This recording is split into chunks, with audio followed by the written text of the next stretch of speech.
গুইমারা হামলার বিচার দাবিতে কুদুকছড়িতে শিক্ষার্থীদের গ্রাফিতি অঙ্কন। রাঙামাটির লংগদু উপজেলায় সেনা সদস্যদের হাতে এক নিরীহ গ্রামবাসী শারীরিক নির্যাতনের অভিযোগ। সিএইচটি ভয়েসের সাথে আমি চন্দ্রিকা ত্রিপুরা। শুনলেন শিরোনাম, এবার বিস্তারিত।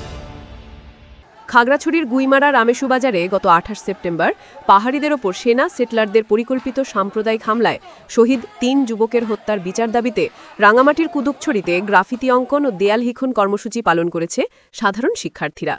গতকাল শুক্রবার সকাল 8টা থেকে বিকেল 4টে পর্যন্ত কুদুকছড়ি মাউরুম আইডিয়াল স্কুল এলাকায় শিক্ষার্থীরা দেয়ালে আঁকেন গুইমারা হামলার দৃশ্য, আগুনে পুড়তে থাকা ঘরবাড়ি এবং পার্বত্য চট্টগ্রামে চলমান সেনা নির্যাতনের চিত্র।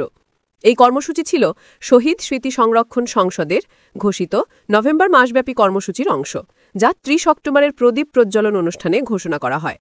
শিক্ষার্থীরা জানান, তাদের এই শিল্পকর্মের মাধ্যমে তারা শহীদদের স্মরণ এবং হামলার ন্যায় বিচারের দাবিকে জনমানুষে পৌঁছে দিতে চায়।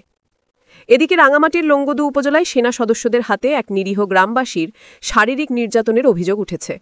জানা যায়, আজ শনিবার 8 নভেম্বর 2025 সকাল 10:30 দিকে লংগদু ইউনিয়নের মধ্য খাড়িকাটা গ্রামে অভিযান চালায় সেনাবাহিনীর একটি দল। বামে লংগদু ক্যাম্পের commander senior warrant officer Mohammad আনিসের নেতৃত্বে প্রায় 15 থেকে 20 জন সেনা সদস্য ওই গ্রামে প্রবেশ করে। স্থানীয় সূত্রে জানা যায়, সেনারা সন্ত্রাসী খোঁজার নামে জোত পারমিটের গাছ কাটা শ্রমিকদের জিজ্ঞাসাবাদ করে হয়রানি শুরু করে। এক পর্যায়ে তারা গ্রামবাসী বিমল জ্যোতি চাকমাকে সন্ত্রাসীরা এখানে ভাত খেয়েছে কিনা জিজ্ঞাসা করলে তিনি না বলায় ক্যাম্প কমান্ডার আনিস তাকে বেধড়ক লাঠিপেটা করেন।